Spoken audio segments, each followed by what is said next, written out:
ఈ ప్రెస్ మీట్కి ఇచ్చేసినటువంటి మీడియా మిత్రులకి, నాతోటి మా వైఎస్ఆర్సీపీ ఎస్ఎస్ఎల్ నాయకులందరికీ కూడా నా నమస్కారాలు.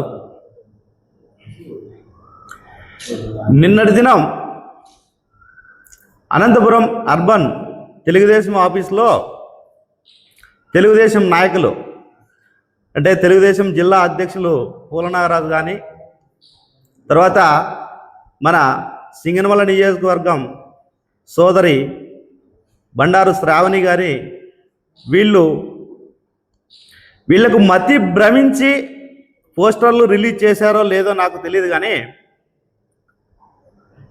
జగన్మోహన్ రెడ్డి గారు దళిత ద్రోహి అని పోస్టర్లు విడుదల చేశారు. వీళ్ళకు ఒకటే చెప్తున్నాను, ఎవరు దళిత ద్రోహి?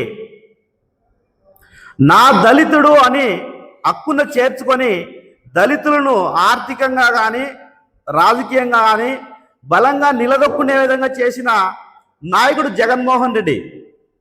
దళితులుగా ఎవరైనా పుట్టాలనుకుంటారా అన్న వ్యక్తి చంద్రబాబు నాయుడు గారు. మరి ఈ రెండు మాటలు పోలిస్తే ఎవరు దళిత నాయకుడు, ఎవరు దళిత ద్రోహి? ప్రజలు గమనించండి ఒకసారి.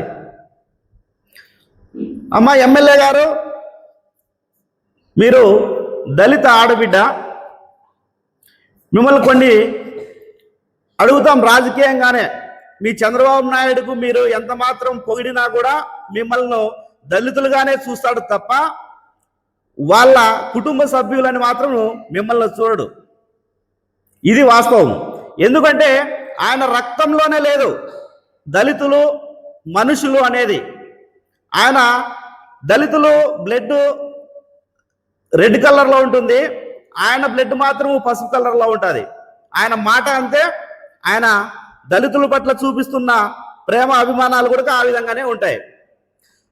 అమ్మ శ్రావణి గారు, మీరు ఎమ్మెల్యే అయిన తక్షణమే ఒక ఎస్సీ ఒక ఎస్టీ ఇద్దరు యువకులు మీ ఇంటికి వచ్చి ఫ్లెక్సీలు కట్టారు.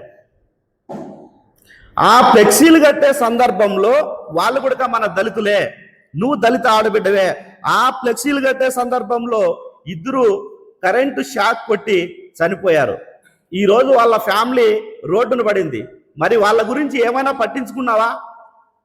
రాష్ట్రంలో ఉన్న దళితుల గురించి నువ్వు మాట్లాడుతున్నావు. మీ ఇంటి దగ్గర నీ ఫ్లెక్సీ కడతా ఉంటే చనిపోయిన ఇద్దరు దళితుల గురించి ఏమైనా పట్టించుకున్నావా? వాళ్ళకి ఇద్దరు పిల్లలు ఉన్నారు, వాళ్ళని స్కూల్లో చేర్పించావా? వాళ్ళని చదివిస్తున్నావా? ఈరోజు నీ కోసం కష్టపడిన వాళ్ళు కూడా ఈరోజు రోడ్డు పైన ఉన్నారు. అది గుర్తుకు రాలేదా నీకు?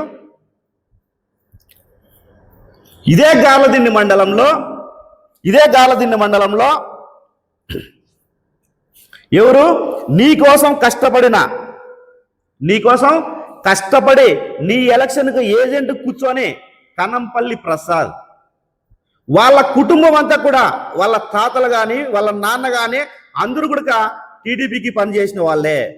ఈ కనంపల్లి ప్రసాద్ నీ కోసం కష్టపడిన కార్యకర్త, ఒక లీడరు, అదే గార్లదిన్నె మండలంలో ఎస్సీ లీడరు, దళిత నాయకుడు. నీ కష్టపడి నిన్ను శాసనసభ్యురాలుగా చేసినందుకు ఏమడిగాడు? ఫీల్డ్ అసిస్టెంట్ ఉద్యోగం అడిగాడు. మరి ఫీల్డ్ అసిస్టెంట్ నీ కోసం కష్టపడిన వ్యక్తికి ఆ ఉద్యోగం ఇవ్వచ్చు కదా. దానికి మీరేం చేశారు? 5 లక్షల రూపాయలు డిమాండ్ చేస్తే ఆ ప్రసాద్ ఏం చేశాడు? నేను పార్టీ కోసం పనిచేశాను, నేను నిజమైన కార్యకర్తను, నేను హైకమాండ్తో తీసుకెళ్ళి చెప్తాను అని అంటే ఆయన్ను ఏం చేశావమ్మా? ఈరోజు మీరు అక్రమ కేసులు పెట్టి, రేప్ కేసులు పెట్టి, వాడిని పోలీసులతో కొట్టించి లాస్ట్కు పార్టీ నుండి కూడా సస్పెండ్ చేయించావు. మరి నీ నియోజకవర్గంలోనే ఈ విధంగా ఉంటే దళితుల పట్ల నువ్వు రాష్ట్ర దళితుల గురించి ఏం మాట్లాడతారు? ఈరోజు నువ్వు ఏం దళితులకు న్యాయం చేస్తున్నావని ఈరోజు అలా చెప్పుకుంటా పోతే ఉమ్మడి అనంతపురం జిల్లాలో రామగిరి మండలంలో ఒక మైనర్ బాలికను 12 మంది అఘాయిత్యం చేస్తే ఇద్దరు శాసనసభ్యులు ఉన్నారు. ఉమ్మడి అనంతపురం జిల్లాలో ఇద్దరు దళిత శాసనసభ్యులు, ఇద్దరు ఏ రోజైనా ఆ అమ్మాయిని పరామర్శించారా? ఆఖరికి గవర్నమెంట్ హాస్పిటల్కి వస్తే ఆమె ఆరోగ్యం క్షీణిస్తుందని మా వైఎస్ఆర్సీపీ దళిత నాయకులు పరామర్శిస్తే వాళ్ళపైన కేసులు కట్టించారు. మీరు ఆ దళితుల గురించి మాట్లాడేది ఈరోజు. ఇదే రామగిరి మండలంలో భూములు లాక్కుంటే, ఆ భూములు దళితుల భూములు లాక్కుంటే వాళ్ళని పలకరించే వాళ్ళు లేరు. ఈరోజు మీరు దళితులకు న్యాయం చేస్తాడు, చంద్రబాబు నాయుడు దళితులకు న్యాయం చేస్తాడు అని చెప్తా ఉన్నారు. అదేవిధంగా తన్మయ్ అనే అమ్మాయి మనందరికీ తెలుసు, ఒక ఎస్టీ గిరిజన అమ్మాయి. తన్మయ్ అమ్మాయి ఒక యువకుడు అఘాయిత్యం చేసి పెట్రోల్ పోసి అంటిస్తే మరి వాళ్ళ ఇంటికి మీరు పోయి పలకరించారా? మరి ఆమె కూడా దళిత అమ్మాయే కదా, గిరిజన అమ్మాయే కదా. మరి మీ దళిత ఎమ్మెల్యేలంతా ఏం చేస్తున్నారు? అమ్మ శ్రావణి గారు, నీకు తెలిసినవి చాలా ఉన్నాయి, తెలియనివి చాలా ఉన్నాయో లేదో తెలియదు, కానీ మీ కూటమి ప్రభుత్వం వచ్చి ఈ రెండు సంవత్సరాల్లో నువ్వు జగన్మోహన్ రెడ్డి గారు దళిత ద్రోహి అని పోస్టర్లు రిలీజ్ చేసినావు కదా. మరి ఈ 2 సంవత్సరాల కాలంలో మీరు దళితులకు ఏం చేసినాము అని పోస్టర్లు రిలీజ్ చేయొచ్చు కదా. మరి ఎందుకు చేయలేకున్నారు? ఒక శ్వేతపత్రం విడుదల చేయొచ్చు కదా. మరి దళితులకు మీరు ఎక్కడ అభివృద్ధి చేస్తా ఉన్నారు? తర్వాత కొండపల్లి గ్రామంలో కనగాలపల్లి మండలం మొన్న ఏప్రిల్ 14న అంబేద్కర్ జయంతి రోజు వాళ్ళు దళితులు ఏదో సంబరాలు చేసుకుంటా ఉంటే వాళ్ళను విచక్షణ రహితంగా కొట్టి అంబేద్కర్ జయంతి వేడుకలు చేరుకోకుండా చేశారు. మరి అవన్నీ గుర్తుకు రాలేదా? ఇలా చెప్పుకుంటా పోతే కర్నూలు జిల్లా టిఎం రమేష్ను అందరం చూసాం. టిఎం రమేష్ను దళిత నాయకుడు ట్రాక్టర్తో గుద్ది చంపారు. మరి అది వైసీపీ ప్రభుత్వంలో జరిగిందా, టీడీపీ ప్రభుత్వంలో జరిగిందా?